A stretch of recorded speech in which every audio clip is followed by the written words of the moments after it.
What a day for the Toronto Blue Jays. I mean, it starts with everybody waking up today thinking, oh, it's game day at Rogers Center. It's good to be back in Toronto. It's good to have the boys back. We wake up today and we look at the Jays Instagram page and we're like, oh, there's the video of the guys at Rogers Center. Look at all the smiles, all the happy looks. And you see Manoah smiling. Teoscar Hernandez is smiling from ear to ear. Everyone seems so happy to be back. Then about 12:30, we get the news that Jose Barrios is a Toronto Blue Jay. We start freaking out. We're like, hold on a second. Is this team trying to contend? They're 4.5 out of a wild card spot. There's still 60-odd games left. Are they going for this? I mean, my goodness. And then we finally get to the game tonight. They pick up Joaquin Soria, who I think is going to be a nice little bullpen piece for the Blue Jays. People look at, well, ERA of 4.30, not great. His ERA in July is just north 2, so he's been fantastic lately. And he's a veteran bullpen arm who's been around, playoff experience, all that stuff. Great pickup there. And we go into today's game, you get the tribute before the game. I'm going to be honest with you, I don't know about you guys, but I was getting emotional watching that. I really, really was. It's been almost 2 years, 670 days since the Blue Jays had last played a game at Rogers Center. And then you see Charlie Montoyo getting choked up, and I'm like, wow, this is how it's really getting to these guys. You hear Bo Bichette after the game with the interview with Hazel May. He's saying how, people were fighting back tears. It was a really emotional start to this game. And we're like, wow, it really got to everybody. By the way, if you have not read Bo Bichette's little, I don't want to say article, but thing he wrote about Toronto, about the Jays, about the last couple of years, about coming home, go check it out. There's a link in his Instagram bio. Click that link and read it. It is a great read, and it shows how much he loves this city and how much he loves playing for the Toronto Blue Jays, and it's a really, really nice read. Go check it out. Now let's get to the ballgame, because it ended off. The game ended the way it should have, right? The way today was, it should have ended that way, and we'll get to how it ended if you didn't watch the ballgame in a little bit. To bottom half of the second inning, Teoscar Hernandez comes up, the longest tenured Blue Jay at the Rogers Center. Let me make sure that's very clear on you guys. He played the most games at Rogers Center for the Blue Jays on the roster right now at 142 games. It tells you how young this team is and how much they've been away. It's pretty crazy. The Bo Bichette, we feel like we've been watching this guy for years. He's played 20-odd games at Rogers Center. It's ridiculous. And Teoscar Hernandez comes up in the bottom half of the second, and it's fitting that he absolutely, I don't even know what the right word is, destroys. I'm spitting everywhere. I'm getting too excited. Destroys a ball to left field. It goes off the facing of the third deck, and the Jays lead it 1-0. Big time. Randall Grichuk then walks. 2 batters later, I believe it was. Kirk walks, or was it Espinal who walked? Either way, one other guy gets on and brings up George Springer with runners in scoring position in 2-0. And what does he do? He rips a double to the left center gap, and the Jays lead it 2-0. Oh, George Springer, baby. And he had a day. He had a big day. The Jays lead it 2-0. Randall Grichuk comes in to score on that play. Bottom after the third inning. The Jays aren't done yet. Bo Bichette gets on base, and he steals second. And what a job. And Joe Sittle was saying it after the game.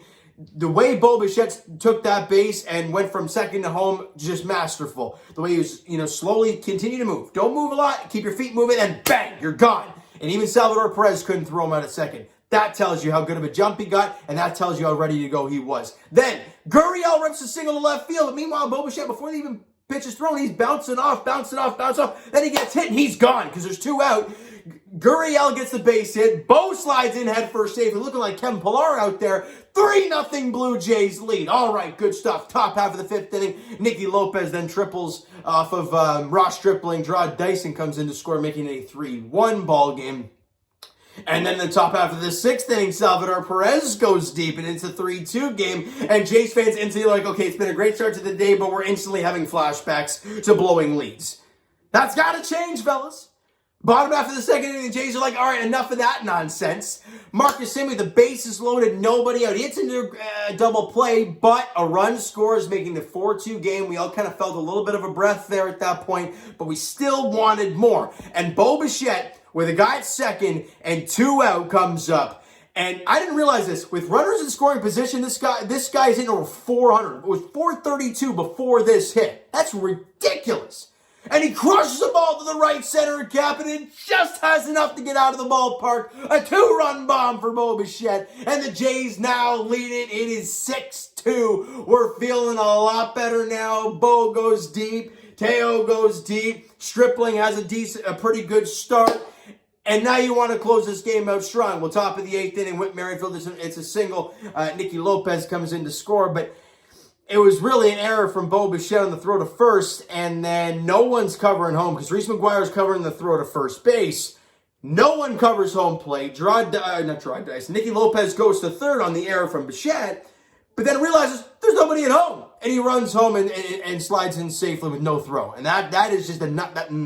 Is that a Brad Hand mistake? Because he's just kind of standing on the mound. Either way, they score one. It's 6-3. Top half of the 9th inning. Michael A. Taylor, that's who it was, hits a ground ball to Vladdy.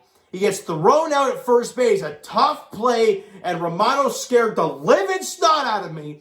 Sliding into first base. It looked like the ankle got all contorted, but he gets up. He's laughing. He's okay. Don't be doing that. This day has been great so far. Come on. And they end up calling him safe. They review it. They overturn it. He is out. However, the run does score in the play as Hunter Dozier comes in to score. And it's 6-4. So a big play there. And then to end the ball game, I mean, it was a little bloop snot shot from Gerard Dyson, and it looks like it's going to drop in behind Santiago Espinal, but he pulls his inner Freddie Galvis from a few years back, and he barehands it out of the air to end the ball game. He's jacked up. Bo's jacked up. The fellas are jacked up. The 15,000 fans are pumped, and everybody watching on TV, they are jacked up. Not only are the Blue Jays back, not only did they win today's game, not only did they get Jose Barrios, but it ended like that. It is fitting. It's beautiful. The Jays have won back-to-back games. They're 52-48 on the year with the 6-4 win over the Kansas City Royals. And people are going to say, well, Kansas City's garbage. They've won 8 of their last 9 going into this game. So they're riding high right now, and the Jays just put a fork in that. So a great job there. Before we get to some of the great offensive numbers, Ross Stripling, it is going to go unnoticed that he pitched a very good ball game. There were a few hits that were hit really hard right at guys, but that's baseball.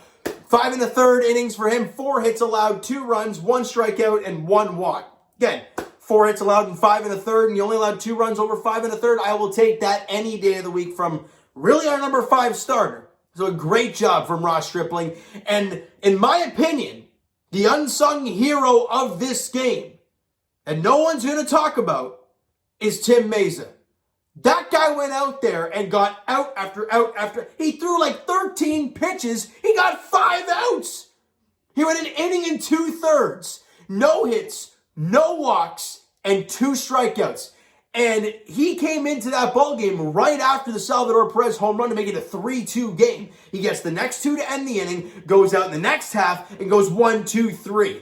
That is massive, because it allows the Jays to kind of get their offense back in the groove again, and that's where they scored 3 runs and gave them that 6-2 lead. Brad Hand in his Blue Jay debut went an inning, allowed 2 hits, 1 run. It was not an earned run because of the Bo Bichette throwing error. You can see the potential in Brad Hand. He's got that good fastball, 92, 93, but it can get inside on guys, and that can really play. And the curveball is nasty. He throws that for strikes or even really close to strikes. It is a lot of swing and miss in Brad Hand's game. Not worried about him. And people are going to be like, well, he allowed his first run in his first game as a Blue Jay. Didn't cover that. Oh, it was terrible. Do you remember that he was not a Blue Jay yesterday?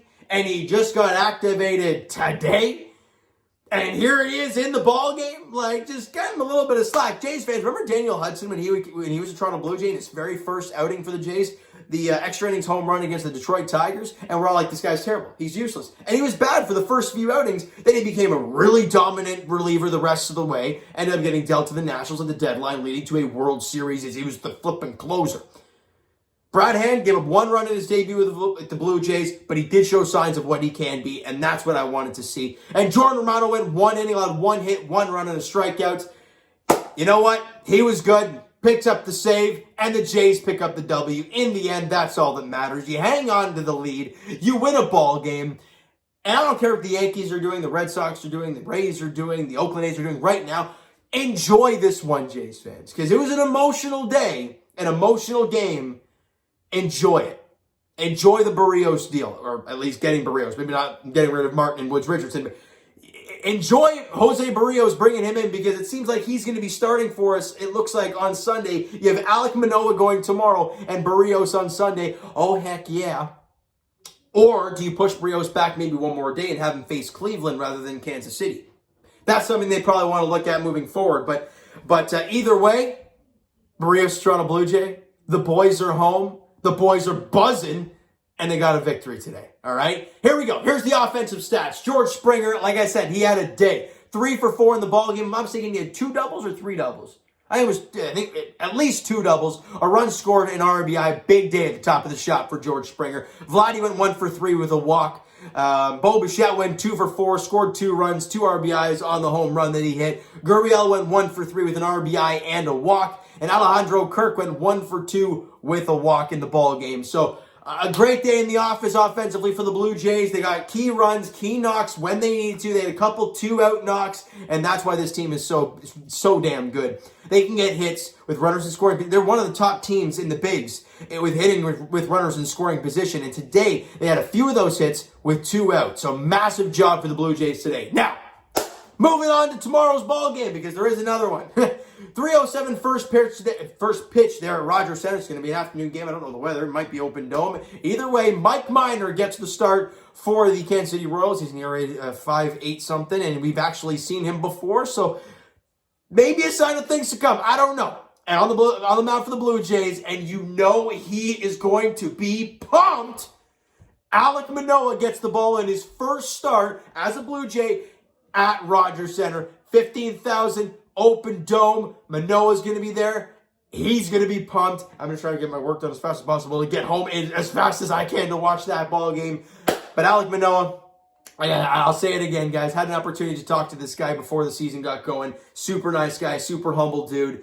You want nothing but the best for this guy, and he damn well deserves that start tomorrow afternoon. Let's go with Blue Jays. Pick up that win tomorrow, and win a couple games in a row. Win the series. Well, win 3 straight. Win the series. 5 games over. We're talking a little different about the squad, all right? So you know what, guys? That is going to do it for this one. If you enjoyed the video and you enjoyed the day as a Toronto Blue Jays fan, smack that like button. I do appreciate that. Hit the subscribe button if you guys are not already. Comment down below your thoughts on the video, your thoughts on the game. What'd you like, what'd you not like from today's ball game? From the Toronto Blue Jays, Twitter is down below for myself. Follow send me a DM, do that great stuff. The Instagram link is down below, so follow up there if you have not done so already. And I will talk to you guys, you're damn tootin', tomorrow evening as the Blue Jays take on the Royals in Game 2 of the 3-game set. Mike Minor on the mound for the Royals. Alek Manoah, AK-41. I think it's 40. Is it 41 still?